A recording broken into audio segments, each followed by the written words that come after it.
اب آپ اندازہ کریں کہ TLP کو کالعدم قرار دے دیا گیا، ان کے اوپر آپریشن بھی ہوئے ہیں، لیکن جیو نیوز کے خلاف ایک بڑا احتجاجی مظاہرہ TLP کی جانب سے کیا گیا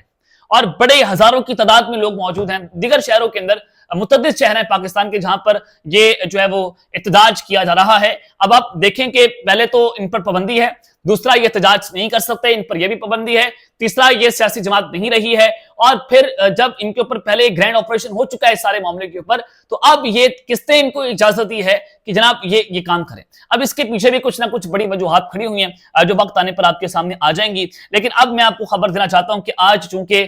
جو آیت اللہ خامنئی ہیں ان کا نماز جنازہ ہے، ان کو شہید کیا گیا اسرائیل اور امریکی بمباری کے اندر، تو سب سے امپورٹنٹ بات کہ کیا ان کے جو بیٹے ہیں جو اب سپریم لیڈر ہیں مجتبیٰ خامنئی، کیا وہ اس نماز جنازہ کے اندر شرکت کریں گے؟ بالکل نہیں، سیکیورٹی وجوہات کی بنیاد کے اوپر وہ اس نماز جنازہ میں شرکت نہیں کریں گے۔ نمبر 2 کہ پاکستان سے پہلے گارنٹیز لی گئی، پاکستان سے پہلے انفارمیشن لی گئی کہ کیا مجتبیٰ خامنئی اپنے والد کا جنازہ پڑھ سکتے ہیں، ان کو بتایا گیا کہ اسرائیل کو یہاں پر بڑی بمباری کر سکتا ہے تاکہ ایران اور امریکہ کے جو یہ مذاکرات کامیاب ہوئے ہیں اس کو سبوٹاج کر سکے۔ اب پاکستان اور قطر جو ہے وہ اس میں ثالث ہیں، اور پاکستان اور قطر کے وزیر اعظم کو یہاں پر بلایا گیا ایران کے اندر، اس وجہ سے بلایا گیا تاکہ اسرائیل یہاں پر شرارت نہ کر سکے۔ سالسوں کے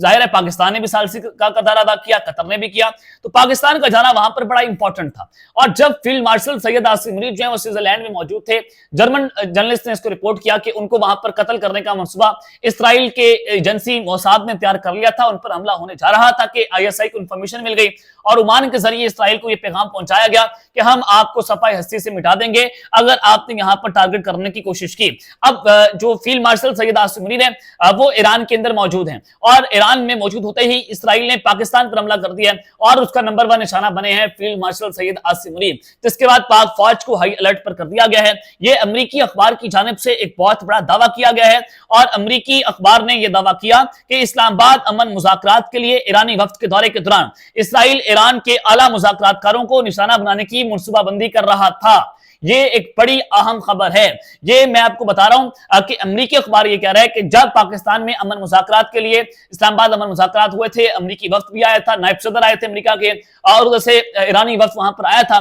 اور پاکستان کی فضائیہ نے بھرپور طریقے سے ایران کو سیکیورٹی حصار میں لیا ہوا تھا۔ پاکستان کے لڑاکا طیارے جو ہیں انہوں نے اپنے حصار میں لیا، وہ پاکستان آئے، اور جب یہاں سے ایرانی وفد ایران گیا تھا تو ان کو سخت سیکیورٹی حصار میں وہاں پر پہنچایا گیا۔ میں نے آپ کو اس وقت بتایا تھا یہ سارا کچھ کیوں ہو رہا ہے۔ اسرائیل جو ہے وہ یہاں پر ان کو نشانہ بنا سکتا ہے، اس سے پہلے بھی اسرائیل یہ کام کر چکا ہے، ایرانی وفد کو پہلے بھی اس نے دیگر ممالک کے اندر جب وہ مذاکرات کے لیے آتے تھے، جو حماس کے لوگ تھے ان کو اس نے اس طرح سے راستے سے ہٹایا۔ اب یہ ایران کے بارے میں بھی ایسا کرنا چاہتا تھا، دوسرا یہ پاکستان کو پیغام دینا چاہتا تھا کہ ہم آپ کے اوپر بھی حملہ کریں گے۔ تو پاکستان نے بھرپور طریقے سے اپنی اعلیٰ سیکیورٹی کے ذریعے ایران کو بچایا، اور پھر فاتح ایران فیلڈ مارشل سید عاصم منیر کہوں تو کہنا غلط نہیں ہوگا۔ تو اب یہ بیسیکلی جو اسلام آباد میں مذاکرات ہو رہے تھے، اسرائیل ایک تیر سے 2 شکار کرنا چاہتا تھا، ایک یہ پاکستان کو نشانہ بنانا چاہتا تھا، دوسرا یہ فیلڈ مارشل سید عاصم منیر کو نشانہ بنانا چاہتے تھے، تیسرا یہ ایرانی وقت کو راستے سے ہٹانا چاہتے تھے تاکہ امن مذاکرات جو ہیں وہ ناکام ہو جائیں، اس کو سبوتاج کیا جا سکے۔ یہ اسرائیل نے بے حد کوشش کی، لیکن پاکستان نے پیغام پہنچا دیا تھا کہ ہم آپ کو صفحہ ہستی سے مٹا دیں گے اگر آپ نے یہ کام کرنے کی کوشش کی۔ اور پھر جو رپورٹ میں بتایا گیا ہے کہ اپریل میں دورہ اسلام آباد کے دوران ایرانی حکام نے امریکہ سے پاکستانی اور قطری ثالثوں کے ذریعے ایرانی وفد کو نشانہ بنائے جانے کی ضمانت طلب کی تھی، اور امریکی اخبار کے مطابق پاکستانی ایئر فورس کے جہازوں نے ایرانی وفد کے جہازوں سے پاکستان اور پاکستان سے ایران تک حصار میں رکھا تھا۔ اسی وجہ سے رکھا ہوا جو میں آپ کو بتا چکا ہوں۔ واپسی پر ایرانی حکام نے اسرائیلی طیاروں کے عراق سے ایران میں داخل ہونے کی انٹیلیجنس حاصل کی اور اسے واپس آنے والے طیارے تک پہنچایا، جس پر طیارے کو مشہد ایئرپورٹ پر اتار لیا گیا تھا۔ واقعے کی جو باقر کالبیف ہیں، ان کے سینئر معاون محمد مرانڈی جو ہے انہوں نے بھی تصدیق کی تھی کہ واقعی ایسا واقعہ جو ہے وہ ہوا ہے، ان کو مشہد ایئرپورٹ کے اوپر جو ہے وہ لینڈ کروایا گیا تھا۔ اسرائیل جو ہے وہاں پر ان کو اٹیک کرنے جا رہا تھا، لیکن پاکستان نے بھی اس میں بتا دیا تھا کہ جناب اگر ایسا ہوا تو پھر ہم اینٹ کا جواب پتھر سے دیں گے، آپ کو تگنی کا ناچ نچا دیں گے۔ تو آج فیلڈ مارشل سید عاصم منیر جو ہیں وہ ایران کے اندر موجود ہیں، فاتح ایران کے طور پر دیکھے جا رہے ہیں۔ پاکستان نے بڑا اہم ترین رول پلے کیا ہے، کامیاب ڈپلومیسی ہے، جتنی داد دے سکے اتنی داد آپ دینی چاہیے۔ اور پھر دیکھیں کہ ہائی لیول پر سیکیورٹی تھریٹس ہیں،